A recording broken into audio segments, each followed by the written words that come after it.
आपने कभी किसी ऐसे शादी के बारे में सुना है जिसमें एक दूल्हा फूट फूट कर रो रहा हो?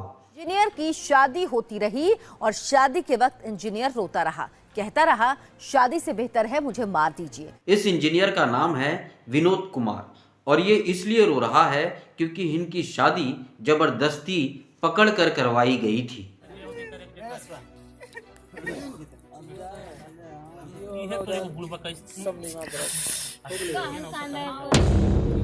विनोद कुमार की एक दोस्त ने किडनैप करवाने में मदद की और बाद में इनकी जबरदस्ती बंदूक के नोक पर शादी कराई गई।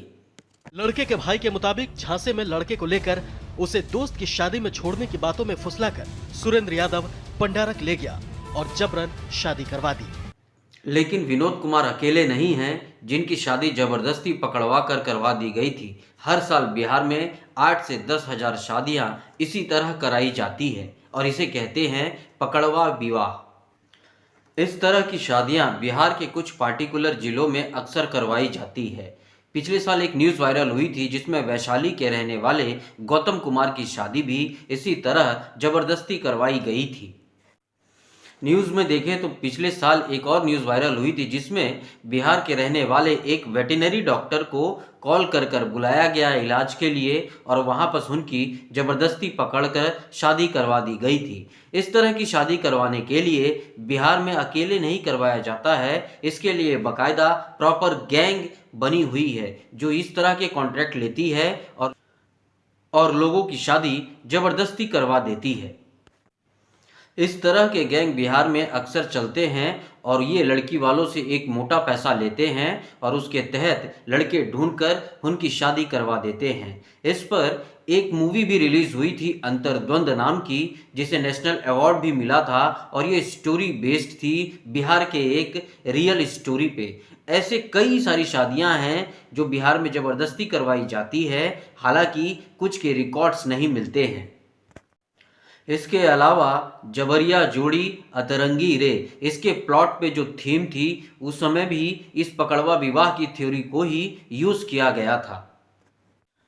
ज़्यादातर लोगों को इस पकड़वा विवाह के बारे में पता नहीं है और पता भी है तो बस ऊपर ऊपर से ही इसकी जानकारी है। इसलिए हमने इसके ऊपर में डीप रिसर्च की और जब हमने डीप रिसर्च की तो हमें कुछ शॉकिंग फैक्ट्स मिल गया है और ये सारे फैक्ट्स हम एक एक करके इस वीडियो में एक्सप्लेन करने वाले हैं। In January this year, a 29-year-old man from India's Bihar state made headlines when he was abducted at gunpoint and forced to marry someone that he'd never met. पहले तो मारपीट किए,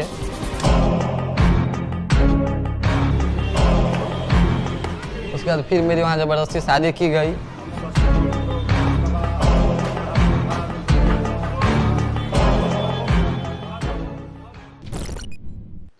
अपने देश में शादी एक पवित्र बंधन होता है। हिंदू स्क्रिप्चर की माने तो शादी टोटल 5 प्रकार की होती है और इस तरह की शादी को असुर प्रकृति का माना जाता है क्योंकि इसमें लड़के और लड़की के बिना रजामंदी के शादी करवाया जाता है। इस तरह की शादियां बिहार में अनस्ट्रक्चर्ड वे में शुरुआत हुई थी, लेकिन अब इसके लिए बाकायदा स्ट्रक्चर तैयार कर लिया गया है। कुछ गैंग्स ऑपरेट होने लगे हैं जो पैसा लेकर इस तरह की शादियां करवाते हैं और ये गैंग्स किडनैपिंग से लेकर शादी ऑर्गेनाइज करने तक का ठेका लेते हैं। इनके टारगेट में होते हैं अपर कास्ट वाले वो लड़के जिनकी सरकारी नौकरी लग चुकी होती है या फिर वो सरकारी नौकरी के लिए तैयारी कर रहे होते हैं। इन गैंग्स का इतना खौफ है कि लड़के के माता पिता अपने लड़के को बाहर भेजने में डरने लगे हैं और इस तरह के गैंग्स शादी ऑर्गेनाइज करवाकर ये भी शोर करते हैं कि वो एक दूसरे के साथ में लड़का लड़की रात बिताए ताकि शादी कंज्यूमेट हो जाए।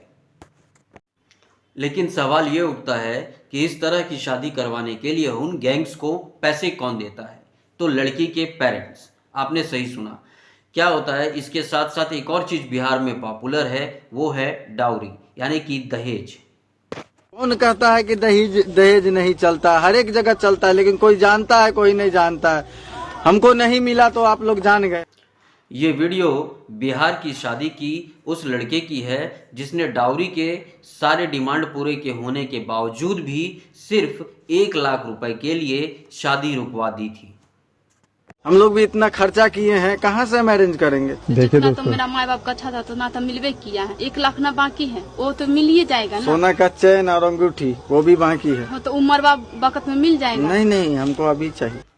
ये दहेज की प्रॉब्लम बिहार के साथ साथ पूरे देश में है, लेकिन बिहार में कुछ ज़्यादा ही है। चाहे कितना भी गरीब आदमी हो, उसे अपनी बेटी की शादी करवाने के लिए दहेज देना ही पड़ेगा, चाहे इसके लिए उसे लोन भी लेना क्यों ना पड़ जाए।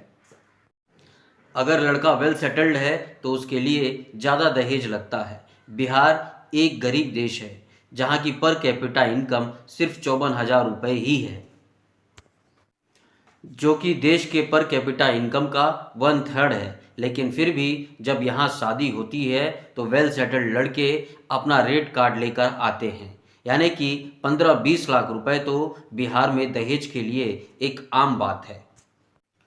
कई लड़के सरकारी नौकरी सिर्फ इसलिए करते हैं ताकि उन्हें एक अच्छा खासा दहेज मिल जाए। अगर सरकारी नौकरी में चपरासी का भी पोस्ट मिल गया ना तो उन्हें 6-7 लाख रुपए आराम से मिल जाते हैं। निचला लेवल का भी, अगर चपरासी का भी नौकरी मान लीजिए ना, तो 6-7 लाख आपका तिलक बन गया। इसके अलावा बिहार में लड़के के पेरेंट्स अपने लड़के को मनी मेकिंग मशीन की जगह देखते हैं। उनका कहना होता है कि लड़के की पढ़ाई में इतना पैसा लगाया है तो वसूल तो करबे करेंगे ना जी।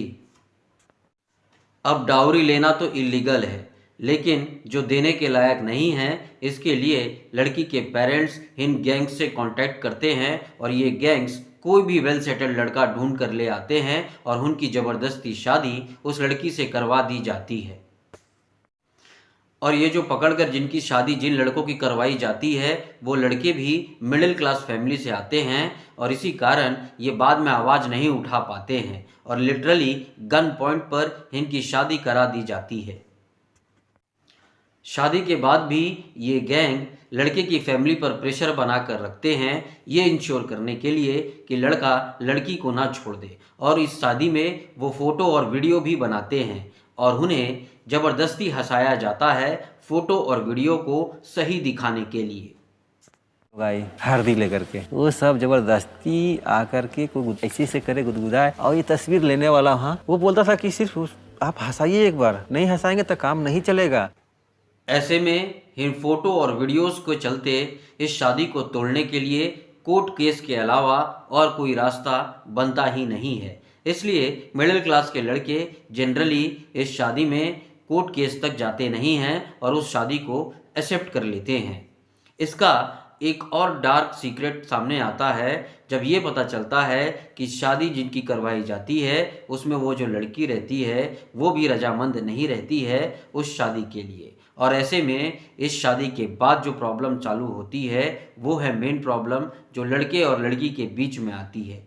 लड़का कभी लड़की को एक्सेप्ट नहीं करता और लड़की ना चाहते हुए भी उस लड़के को एक्सेप्ट नहीं कर पाती है, और इस तरह शादी जैसी एक इम्पॉर्टेंट डिसीजन में वो दोनों फंस कर रह जाते हैं और उनकी ज़िंदगी एक अधेड़ बुन की तरह चली जाती है।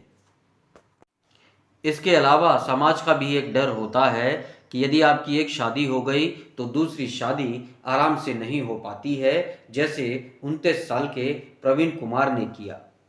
इस शादी को नहीं मानता ना तो कोई अच्छे लड़की वाले अच्छे परिवार वाले मेरे साथ संबंध करने से हिचकिचाते हैं। वो प्रवीण ने 3 साल तक इस शादी को एक्सेप्ट नहीं किया था, लेकिन अंतिम में इस शादी को अपना फेट मानकर उन्हें एक्सेप्ट करना पड़ा। इस तरह लड़की वाले इस पकड़वा विवाह के जरिए 3 चीज़ें अचीव करना चाहते हैं। एक तो उन्हें दहेज ना देना पड़े, और एक उन्हें सेम कास्ट का लड़का मिल जाए, और तीसरा एक वेल सेटल्ड सरकारी नौकरी वाला लड़का मिल जाए। इस तरह की शादियां पुलिस वाले बताते हैं कि भूमियार और यादव समाज में अक्सर कराई जाती है।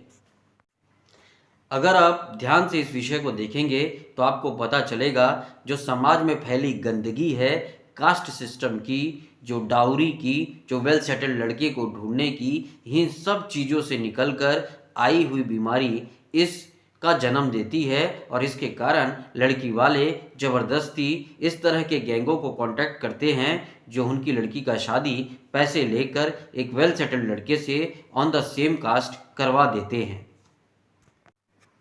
इस तरह की शादियों में लड़कियों से भी कभी कोई रजामंदी नहीं ली जाती है। पता नहीं क्या सोचती होगी, उसका जिंदगी तो बर्बाद कर दी, उसका मम्मी पापा का गलती है।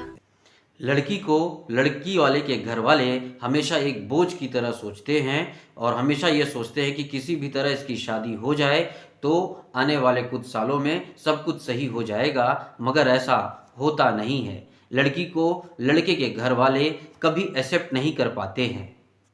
सहेली यार क्या बोलते हैं, दीदी पढ़ो लिखो, जो हुआ हुआ, इस सब को बात को दिक्कत कोई ना रखो, ऐसा बात दुनिया में होते ही रहते हैं।